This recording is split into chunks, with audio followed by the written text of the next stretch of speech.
Hi, this is Smitty with the Supercoach Hub, and welcome to the round 22 Zig or Zag, where I analyse the top three trade ins and outs for the week and look to see if there are similar players that could be a better buy or sell option than the more popular players. Will you Zig or will you Zag? So, starting off with the top sells, and the top sell this week is Tohu Harris. He's 590,000 and he's got a big break even of 103. And Warriors have the bye this week as well, so he won't be playing this week. Um, he's got a 5 round average of 60, so he's been on a slight decline lately. Apparently he was sick last week in their game, so he didn't play as many minutes. But I don't think he's a top 17 player for most teams, so I think it makes sense if you're getting rid of him. But I think it is also team dependent. The Warriors have a bye, but then they have a good run coming up. So they have after the bye, they have Titans, Tigers, Seagulls, Dragons, and the Dolphins. So that's a dream run to finish up. All those teams can leak plenty of points. So that's good for Tory Harris, who might get a few attacking stats in there as well. I think he's more of a luxury trade out. If you've got a lot of trades left, for example, you could trade him to another front row forward or second row forward this week. But if you don't have the trades, I think he's a fine hold as a backup. And my Zag this week for Toru Harris is Tino Fa'asua Malawi. So he's still suspended. He's about 808,000 at the moment, and he's got a pretty big break even as well at 112. So yeah, he'll be missing for another 2 weeks. He's actually the fourth most traded out this week as well. And I think there's good value in selling him at the moment. So 808,000, you're getting a lot of cash for selling him, and he won't play over the next 2 weeks. But then again, when he comes back, he's going to be one of the best front row forwards, second row forwards at dual position. That's handy as well. So there's good value in selling at the moment, but I think also for head-to-head players, he's a good hold because he returns in round 24, which is when head-to-head just goes sudden death. So yeah, I think if you can hold, maybe overall players might be more willing to sell just to get a gun in that position while he's gone. But yeah, I can see why people are selling him, but I'll be looking to hold, and I don't have him at the moment, but I'll be looking to get him back in or look at getting him in when he comes back. Moving on to the second most sold player this week, and that is Nicho Hynes at 921,000. And he's got a big break even at the moment of 144. So it's an interesting one. Sharks are playing the Panthers, and the Panthers are at home. So Nicho Hynes has had one game against Penrith as a halfback for 80 minutes, and he only scored 47 in that game. So I know it's a small sample size, but yeah, I think he might struggle this week. And then next week they play the Rabbitohs at a neutral ground in Perth as well. So that's another tough match up there. With Rabbitohs should have all their players back for that game too. So Sharks have a little bit of a tough stretch.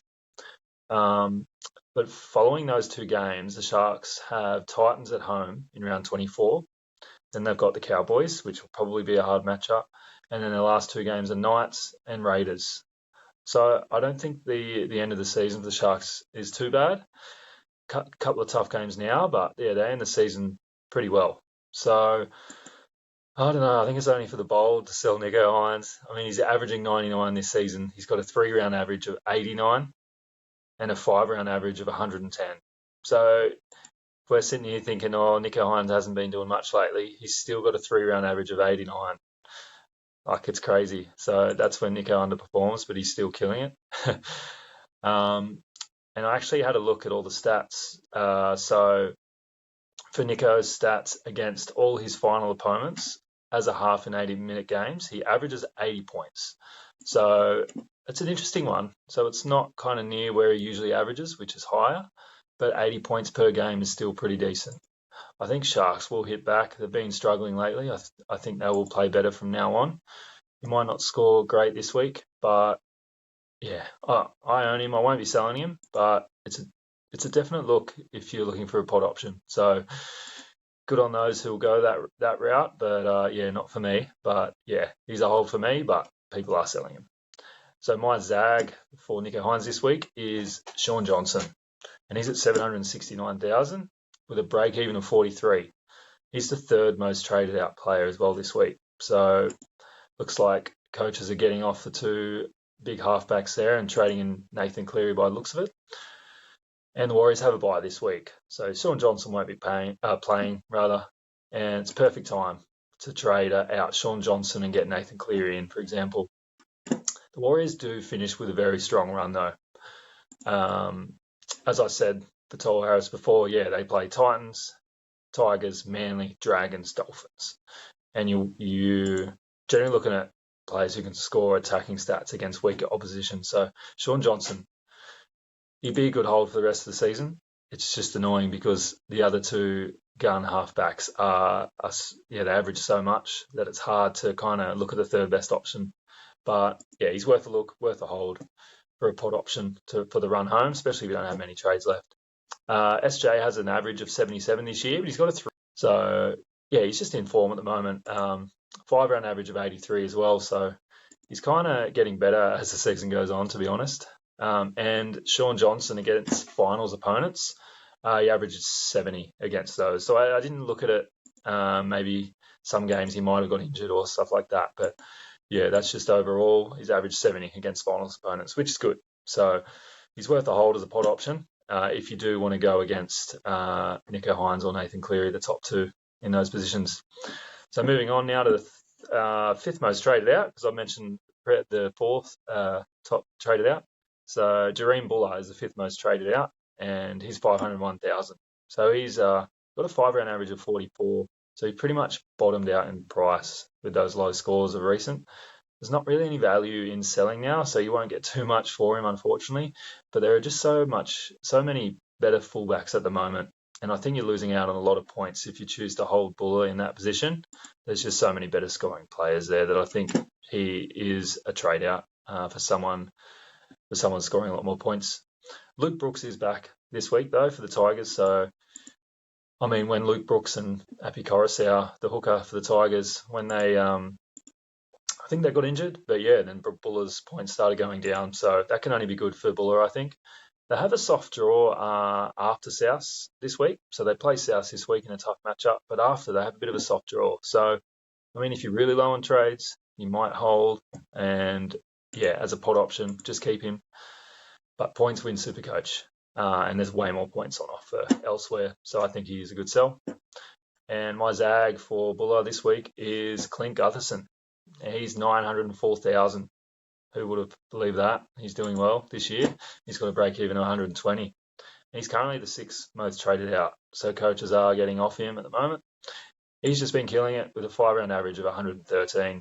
And it's great value if you sell him now as well. He's at close to his peak price this year, and you can sell to most fullbacks for profit. I think you can sell him to most players besides Scott Drinkwater. You can just buy almost anyone with that money. A lot of coaches are buying Latrell as well, from who's playing the Tigers this week. So, you can swap Gutho for Latrell and make a bit of profit on that as well, around 80,000, I think. So, it's definitely worth the trade there, I think. Eels have a bit of a tough draw to end the season. It's a bit of a mixed draw, to be honest. They play, they have away games against the Storm, Broncos, and Panthers. So that's 3 really tough games. And they also have a bye in round 27, which doesn't help for overall players especially. But they also have the Dragons next week at home and the Roosters, who have been struggling a little bit in round 25. So mostly some bad matchups. There's a bye there as well, but then 2 really good matchups.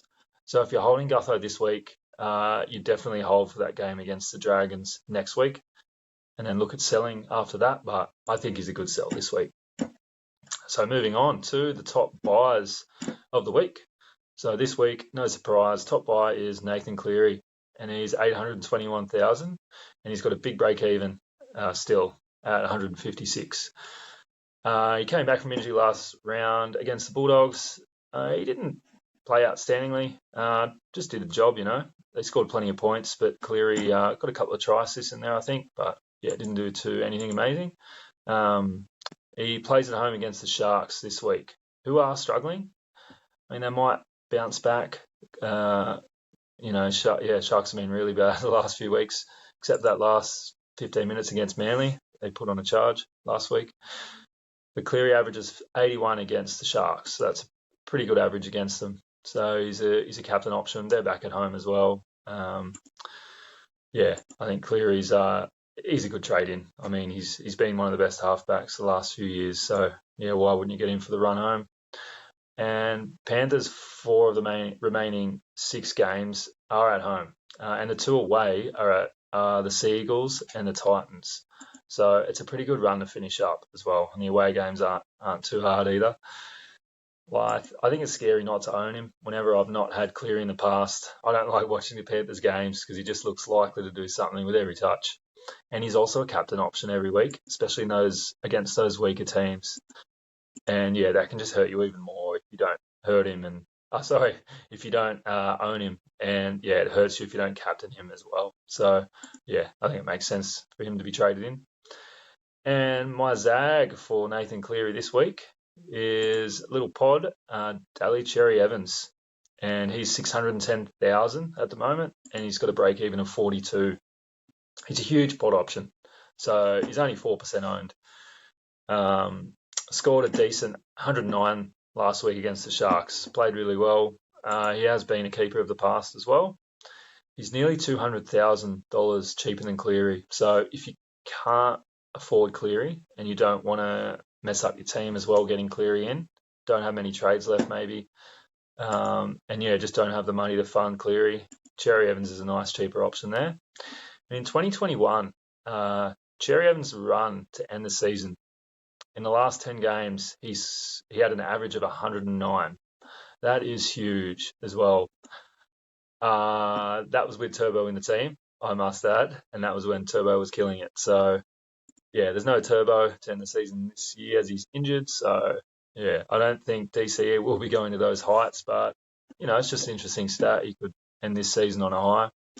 And Manly played the Dragons this round, and I believe it's Cherry Evans' 300th game as well. And so, yeah, I'm sure he'll turn up for that one. That'll be a big game for him. They also play the Roosters, Bulldogs, and Tigers in their final games. So some pretty good matchups there for Manly as well. But, you've got to ask yourself, is it even worth the risk of not going with Cleary, Hines, and maybe SJ?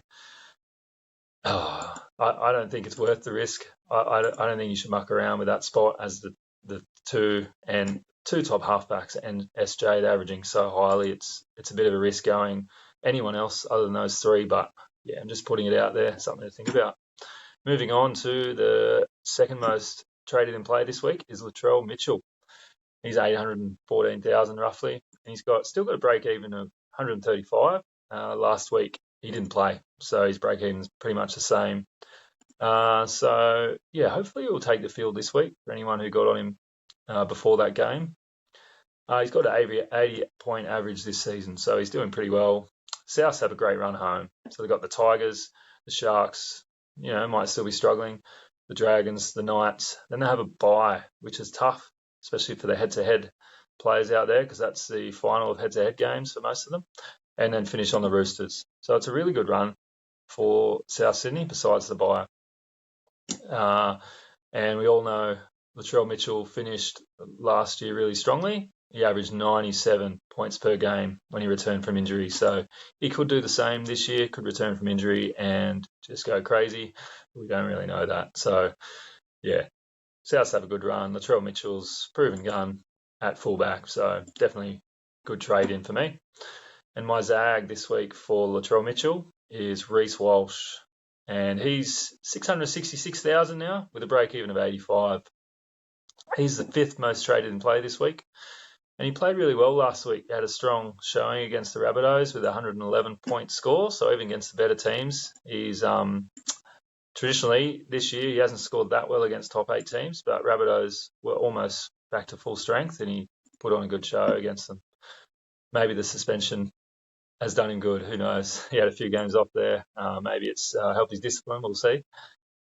But yeah, he does have that lower average against top 8 teams. I think it's around 60-something. I had a look at it a little bit earlier, a few weeks ago. But Brisbane have a bit of a mixed run to end the season. So this week they have the Roosters at home, and then they play the Cowboys, the Eels.